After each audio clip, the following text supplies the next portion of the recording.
Waalaikumsalam warahmatullahi wabarakatuh. Istri saya sedang hamil. Semoga Allah berikan kemuliaan kepada Anda dan istri, sekeluarga. Amin. Istri antum hamil semua? Alhamdulillah, insyaallah. Adakah amalan khusus agar mendapat anak saleh salehah? Mohon penjelasan tentang tradisi 4 bulanan, 7 bulanan, akikah dan marhaban. Tapi saya mau singkat saja gini. Ada amalan di Quran bagi orang tua. Kalau saya sebut orang tua, artinya berlaku untuk calon ayah dan calon ibunya. Yang diamalkan dalam fase-fase kehamilan. Contoh, Quran surah ke-7 ayat 189. Kemudian selanjutnya langsung dipraktekkan di masanya Imran. Imran itu dari keluarga Nabi Zakaria. Zakaria senasab dengan Nabi Yusuf. Nabi Yusuf anaknya Nabi Yakub. Nabi Yakub anaknya Nabi Ishak. Nabi Ishak anaknya Nabi Ibrahim alaihissalam. Imran menikah dengan Hannah. Hannah kemudian mengandung. Dan diabadikan kisahnya di Quran surah ketiga dengan namanya keluarga Imran, Ali Imran, ayat 35-37. Itu contoh amalannya. Baik, teorinya, 1. Dianjurkan bagi kedua orang tua itu untuk memperbanyak doa kepada Allah Subhanahu wa taala. Doanya minta agar dikaruniai anak yang saleh. Dalil spesifiknya Quran surah 7 Al-A'raf ayat 189. Falamma taghasyaha hamalat hamlan khafifa famarrat bi walamma athqalat da'awa Allah rabbahuma la in ataitana salihah lanakunanna minasyakirin. Jangan teruskan ke ayat 191, khusus di ayat 190-nya saja. Perhatikan baik-baik, lihat. Tatkala suami istri mulai bercampur, istri mulai mengandung, kandungan lemah sampai kandungan berat, sulit luar biasa. Di masa-masa itulah perbanyak doa kepada Allah. Apa doanya? Silahkan umum, cuman kalimatnya minta agar yang terakhir anak yang soleh. Dengan kalimat Anda, misal suami bermohon pada Allah dalam keheningan malam, Duhai Allah, di balik rasa sakit yang dirasakan oleh istri saya, ya Allah, dalam perjuangannya, mohon ya Rabb, ganti setiap sakitnya dengan lahirnya anak yang saleh dan salehah. Saya sangat bersyukur kalau Engkau kabulkan. Istri berdoa, ya Allah, saya ridho, saya ikhlas menanggung semua rasa sakit ini. Berjuang demi amanah-Mu ya Rabb. Tapi saya mohon ya Allah, ganti setiap sakit yang saya alami. Setiap resah yang saya rasakan, mohon ganti dengan lahirnya anak yang saleh. Saya sangat bersyukur jika Engkau kabulkan itu. Dan doa perempuan yang tengah mengandung itu akan cepat sekali sampai kepada arsy dan dijawab oleh Allah Subhanahu wa taala. Boleh Anda berdoa langsung bernazar sekaligus dalam kebaikan. Seperti contohnya Hannah. Hannah menginginkan anaknya menjadi hamba yang dekat dengan Allah. Jadi kalau sekarang misal ahli tafsir, ahli hadis, yang ini tidak. Langsung jadi abidah, hamba dekat dengan Allah. Contoh Quran surah 3 ayat 35, paling kiri pertengahan. Idh qalat imra'atu Imran rabbi inni nadhartu laka ma fi batni muharraran fataqabbal minni. Ingatlah, ingat itu artinya pelajari, pahami, ikuti kalau itu baik. Silahkan ingat, pelajari, pahami, ikuti kalau baik tentang kisah istrinya Imran. Kalau disebutkan dalam Quran kisah seseorang, tidak disebutkan nama lengkap ya kejadiannya kapan, artinya kisah itu bisa berulang di masa depan. Ingatlah, pelajari, pahami, ikuti tentang istrinya Imran yang ketika mengandung, dia bernazar kepada Allah dengan kandungannya. Ya Allah, saya bernazar dengan bayi yang dikandung ini. Mohon ya Allah, terima nazar saya. Jadikan anak ini anak yang saleh. Saya nazarkan hanya untuk ibadah saja kepadamu, bukan urusan yang lain. Saya nazarkan untuk urusan agama saja, tidak urusan yang lain. Maka apa yang terjadi? Mohon. Maka diterima oleh Allah Subhanahu wa taala. Ketika lahir, diterima doanya. Bahkan ketika lahir berdoa lagi, diberi nama yang baik. Wa inni samaituha Maryam wa inni u'idzuha bika wa dzurriyyataha minasyaitonir rajim. Poinnya adalah di dua ayat ini Quran mengisyaratkan perbanyak doa kepada Allah. 3. Quran kita ambil surah ke-2 Al-Baqarah ayat 172. Singkatnya, awas, hati-hati. Hati-hati betul dengan kalimat ini.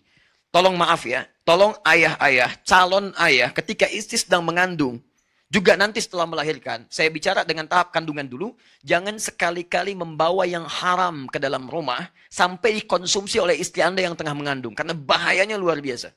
Begitu Anda dapatkan yang haram, dari hasil yang tidak baik, hasil sogokan, hasil penipuan, hasil riba, hasil macam-macam, dimasak jadi makanan, ditelan kemudian oleh istri Anda, masuk ke dalam makanan yang diserap oleh janin anak Anda. Itu yang berbahaya. Maka ketika masuk ke situ, ada larangan yang sangat berbahaya di situ. Maka turunlah ayat-ayat meminta para ayah untuk mencari nafkah yang halal. Ya ayyuhalladzina amanu kulu min thayyibati ma razaqnakum. Hei orang-orang beriman, sepanjang Anda mengaku beriman, cari yang halal, cari yang baik-baik. Kalau kamu sudah sediakan yang baik, kenapa kamu pilih yang tidak baik? Kamu bisa pilih yang halal, kenapa yang haram? Toh kamu itu ketika hidup tidak akan kehilangan rezeki, jangan takut kehilangan. Dicari yang halal, dapatnya segitu berkah. Cari yang haram, dapatnya segitu juga. Ingat, rezeki Anda tidak akan tertukar, hanya putri yang ditukar. Ingat, menteri yang tertukar. Rizki tidak. Kalau jatah Anda sampai meninggal 1 miliar, sampai wafat 1 miliar nggak akan tertukar. Anda cari yang haram dapatnya 1 miliar. Anda cari yang halal dapatnya 1 miliar. Kalau bisa dengan cari yang halal, kenapa cari yang haram? Kenapa? Kalau bisa dapatkan dengan cara yang taat, kenapa bermaksiat? Bedanya di keberkahan. Rizki yang berkah itu menghadirkan segala kemuliaan dalam hidup Anda. Dia tidak akan kehilangan rizki. Jangan khawatir, jangan takut. Datangi yang halal. Masuk konsisten di dalamnya. Baik, teman-teman. Ini poinnya. Begitu Anda coba-coba mengambil itu semua, maka apa yang terjadi? Anda sedang memandang bara neraka dalam perut istri Anda plus dalam janin anak Anda. Maka yang lahir akan sesuatu yang luar biasa. Kata Nabi, hati-hati. Paling minimal doanya sulit akan terhijab dengan yang haram itu. Ya, awas. Tsumma dzakara rajulan, Nabi mengisahkan seorang lelaki yutilu safar, menempuh perjalanan panjang. As'asa aghbara, sampai berpenampilan dekil, kumal. Maaf, yamuddu yadayhi ila sama, tangannya diangkat ke langit, fayaqulu ya Rabb ya Rabb. Dia melakukan 3 amalan untuk mempercepat dikabulkannya doa. 1, perjalanan panjang karena Allah. Dia ingin bertobat karena Allah. Perjalanan ingin berdoa karena Allah. 2, mengangkat tangan. Doa orang yang mengangkat tangan lebih cepat dikabulkan dibandingkan dengan yang diam.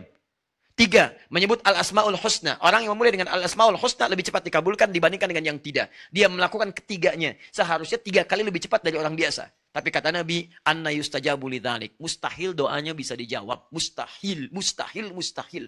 Mustahil. Kenapa? Maaf, mat'amu haramun. Karena makanan yang masuk ke perutnya haram. Perhatikan sini. Ini apa? Gelas. Isinya apa? Halal atau tidak?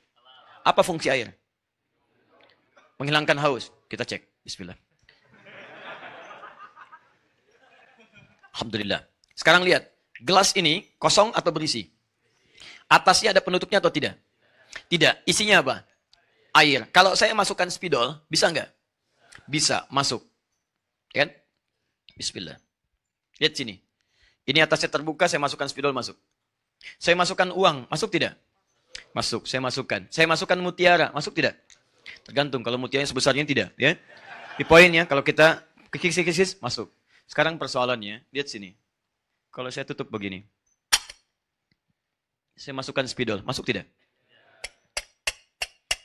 Saya masukkan koin, masuk tidak? Seperti itulah orang yang bermaksiat di hadapan Allah. Ketika yang haram masuk dalam dirinya, maka akan ada sekat dalam jiwanya. Naqtas sauda. Kalau semakin banyak masuk yang haram, jadilah seperti ini. Bukan Allah tidak mengabulkan doanya. Jadi begitu diberikan mantul, mantul, mantul, mantul. Yang paling bahaya, kalau yang haram masuk kemudian menyebar dengan darah, jadi daging. Masuk ke telinga, turun Quran surah 6 ayat ke-25. Wa fi adhanihim waqra. Di telinga ada sumbatan seperti ini. Akhirnya apa yang terjadi? Begitu adzan berkumandang Allahu Akbar, balik mental. Gak bisa. Karena maksiat menutup pintu telinganya. Bahaya. As-salatu khairum minan naum. Berubah. An-naumu khairum minas salah. Tidur. Tidur. Padahal rumah dia samping masjid. Speaker ke sini ke rumah dia. Gak bisa. Gak bisa. Tapi yang haram, karena haram ketemu haram, nyambung. Konser musik, ada maksiatnya, ada jogetnya. Wah, 10 juta dibeli, tiketnya habis. Samping rumah, majlis taklim. Gratis. Ustaznya datang sendiri, nulis sendiri, ngapus sendiri, direkam. Ada sarapan paginya, gak datang. Susah. Samping rumah, susah. Kenapa? Karena perangkat hidupnya itu nyambung dengan yang sejenis, frekuensinya sama. Maksiat ketemu maksiat, taat ketemu taat. Karena itu kalau Anda jadi orang baik, Anda gak akan nyambung pada maksiat. Gak akan nyambung. Kata-kata Anda pasti baik. Ke tempat yang tidak baik gak akan melangkah. Tapi kalau Anda jadi orang yang tidak baik, mudah mengeluarkan yang tidak baik. Kalau Anda mudah mengeluarkan yang tidak baik, cek apakah ada maksiat atau yang haram dalam diri Anda. Di setiap ayah membawa yang haram masuk ke janin istri, ke perut ibunya, istrinya, ke janin dikonsumsi itu yang paling bahaya. 4, terakhir. Ini tolong maksimalkan amalan keempat ini khususnya saat usia kandungan 4 bulan. Karena usia kandungan 4 bulan itulah roh mulai ditiupkan. Di sebelum 4 bulan roh belum ada. Saat 4 bulan roh ditiupkan. Apa dalilnya? Hadis Al-Arba'in aja paling cepat. Al-Arba'in karang Imam An-Nawawi, nomor hadis yang keempat. Riwayat Abdullah bin Mas'ud radhiyallahu taala anhu. Paling kanan, paling kiri sebelah atas. Ya, ada kitab Al-Wafi halaman 59, buka itu dengan syarahnya. Baik, singkatnya, lihat, inna ahadakum yujma'u fi batni ummihi arba'ina yawman nutfah. Setiap kalian dihimpun di perut ibundanya 40 hari pertama berbentuk nutfah. Pancaran spermatozoa dengan ovum. Sperma nyatu dengan ovum nyatu jadi satu, baru berproses. Tsumma yakunu mithla dzalika 'alaqah. 40 hari kedua jadi 'alaqah, nempel di zigot di dinding rahim. Tsumma yakunu mithla dzalika mudghah. 40 hari ketiga usia 4 bulan, 120 hari berbentuk mudghah, keratan daging yang mulai berbentuk. Tsumma yursalu ilaihil malak, diutus seorang malaikat, fayanfukhu fihi ruh, ditiupkan ruh. Di usia 4 bulan roh mulai ditiupkan. Seorang yang tengah mengandung dalam usia 4 bulan, hati-hati. Ingat, Seorang yang telah mengandung, artinya perempuan dengan rahimnya, bukan laki-laki yang sewa rahim. Hati-hati. Nah, dia mengandung dalam usia 4 bulan, maka roh ditiupkan. Ada roh di dalam kandungannya. Sudah masuk. Nah, kalau roh sudah masuk ini, maka sepakat para ulama, kedua orang tua ini mesti memperbanyak amal soleh. Karena setiap kegiatan yang soleh yang dikerjakan oleh ayah, khususnya ibunya, itu akan berdampak langsung kepada janinnya. Dan hebatnya, itu sudah diteliti oleh para dokter, termasuk dokter-dokter dari kalangan non-muslim. Saya coba konfirmasikan ini ketika mengandung istri saya. Ya, ketika mengandung istri saya anak yang pertama. Datang kami ke dokter kandungan muslimah. Ketika datang, langsung mengatakan, ya Pak, ini sudah ada penelitian Pak, dari dokter-dokter se-Asia muslim. Menyimpulkan bahwa ketika ayah ibunya banyak berbuat amal soleh, itu langsung berpengaruh pada posisi janin di dalamnya. Bahkan di Malaysia pernah langsung, kalau kita mungkin di kayak USG gitu ya, seperti itu, dan dibacakan Quran. Begitu dibacakan Quran, kemudian dilihat di 4 dimensinya, ternyata posisi janin itu tiba-tiba berubah seperti bersujud. Nah, tanda hasilnya ternyata luar biasa. Semakin banyak orang tua berbuat amal soleh. Misal, Anda rajin baca Al-Quran, rajin menunaikan sholat, tahajudnya macam-macam. Itu akan berdampak pada keadaan janinnya. Sebaliknya, orang tua yang rajin maksiat akan berdampak dahsyat pada keadaan janinnya. Nah, ternyata pembuktian luar biasa. Saya coba itu semua. Ya, jadi ketika istri misalnya tengah mengandung, baca Quran bun, baca Quran bismillah. Kalau capek tempelkan earphone-nya. Ayo, tempelkan. Ketika keluar, tempelkan. Apa yang terjadi? Begitu lahir anaknya, ada kecenderungan luar biasa pada kebiasaan saat mengandung. Dia begitu lekat dengan Quran. Sampai kami beri nama Muhammad Hamilul Quran. Saya pergi dakwah, itu di rumah, ini mungkin sharing saja. Anda bisa praktekkan, tidak harus lo jadi ustaz. Ya, kita bikin beli speaker aktif. Ya. Kemudian diisi dengan murattal, isi murattal. Itu 24 jam bunyi terus. Kami keluar pun ada dan hasilnya enak, Pak. Gak percaya silakan, rumah kita tuh sejuk, tenang dengan suasana Quran. Nyala aja terus. Anda keluar pun biarin aja begitu. Dan rasanya beda ketika mati akan lain, kayaknya ada yang hilang gitu. Ada yang hilang minimal suaranya. Dia gak enak lah pokoknya. Gak enak. Nah, suasananya nggak nyaman. Tapi yang paling dahsyat adalah, satu kali saya pulang, anak itu nangis tak berhenti. Dia bilang, kenapa ini? Gak tahu dari tadi nggak berhenti katanya. Saya dengarkan, coba kembalikan ayatnya ke Ar-Rahman. Begitu dikembalikan, dia diam. Balikin lagi ke yang tadi. Dia nangis lagi. Begitu terdiam, saya menangis seketika. Ternyata ayat yang didengar tadi sedang berbicara tentang surah-surah kiamat. Dia sering mendengar. Surah-surah itu menggerakkan jiwanya untuk mengeluarkan air matanya. Begitu dikembalikan ke surah-surah yang sejuk, dia diam lagi. Dan anak ini pertama kali bisa merangkak mengejar tilawah kami. Saya sedang isi dengan murajaah, dia mengejar tilawah Quran. Dia rebut mushafnya. Begitu mendengar suara Quran. Dan dia bisa merangkak di situ. Dia bisa berdiri ketika mendengar suara Quran dalam sholat. Dia bawa sapu, loncat-loncat begini. Bukan loncat jalan-jalan. Ya, misalnya. Kemudian berdiri. Tahu-tahu di samping kami sudah berdiri. Dan dia bisa berdiri dengan mengejar Qurannya. Tapi hati-hati yang penting, ketika sudah dekat dengan Quran, nah jangan Anda hadirkan lawannya. Salah satu lawannya itu musik-musik, apalagi yang tadi yang ada maksiat-maksiatnya, dia akan lupa lagi di situ. Ya, bukan berarti haram dalam konteks itu, ya bukan, tapi akan mengganggu frekuensinya di situ. Dijauhkan dulu, kecuali hal-hal yang bisa membantu notasi-notasinya. Nah, saya kembalikan lagi teman-teman sekalian kepada yang tadi, ayo kerjakan. Sebaliknya, saya langsung menangani kasus ini nyata, saya sendiri yang tangani pada saat itu. Maaf. Ada seorang ibu, solihah luar biasa. Suaminya juga saleh. Datang bawa anaknya, belajar di kelas kami. Di awal-awal saya datang ke Indonesia, kemudian mengajar, 30 anak saya kumpulkan.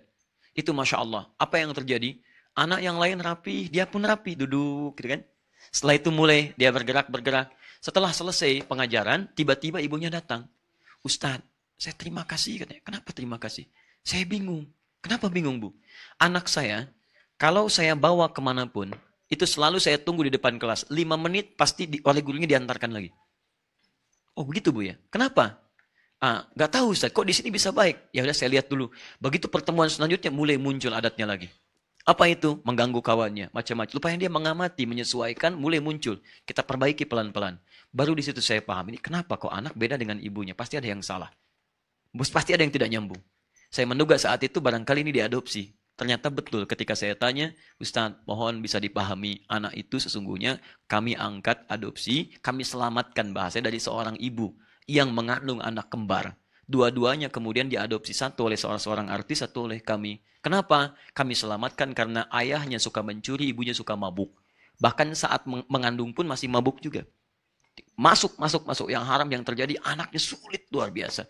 Ya, jadi apapun bisa terjadi. Orang sedang tarawih dia menyebut petasan. Dan bukan tanggung-tanggung, dia lemparkan di tempat orang sholat. Dia pergi, kan? Yang kena ibu bapaknya. Itu nyata. Betul, datang macam-macam lah gitu. Nah, itu masih kecil, Pak. Bakatnya di situ. Kecil ya. Nah, itu yang kita arahkan tuh. Ya, kita arahkan pelan-pelan. Tapi itu tidak mudah mengeluarkannya karena yang haram mesti dikeluarkan lagi. Keluarkan, masuk yang halal, yang baik. Dan itu tidak mudah. Begitu masuk yang baiknya, haram mulai keluar, nah pelan-pelan dia mulai berubah. Disitulah teman-teman sekalian, jadi itu diantara amalan-amalannya.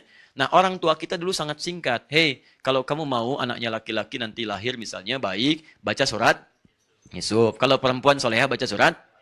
Nah, yang dimaksud baca itu, kalau bahasa orang tua kita pelajari, bukan cuma dibaca. Pelajari surat Yusuf, bagaimana Nabi Yakub merawat Yusuf, memperhatikannya, kemudian memberikan hal yang luar biasa kebutuhannya. Nanti kalau lahiran laki-laki, rawatlah seperti Yakub merawat Yusuf. Jadilah kemudian anaknya akan seperti itu. Nilai kebaikannya, walaupun tidak jadi Nabi. Kalaupun Anda nanti lahir perempuan, rawat seperti Bapak Ibu Maryam merawat Maryam. Baca surat Maryam. Bagaimana kasih sayang Bapak Ibu kepada Maryam. Bagaimana Maryam dititipkan pada seorang guru yang saleh. Bagaimana Maryam dibuatkan rumah tempat yang bagus menjadi mihrab. Itu yang dilakukan. Nah, kita tuh salah paham. Ya, yang dibaca itu saat kandungan bukan dipelajari, dibaca. Gitu kan? Anda kalau cuma baca nggak paham, sampai kiamat kurang 2 hari nggak akan jadi. Akan begitu aja. Loh kok saya baca Yusuf yang keluar Maryam? Misalnya kan? Nah, itu bukan itu maksudnya. Itu jadi salah paham di situ. Ya, maksudnya adalah pelajari itu. Supaya saat nanti lahir, apapun jenis kelaminnya, maslahat buat Anda. Anda tinggal mendidik sesuai dengan konteks suratnya. Jelas sampai sini? Paham?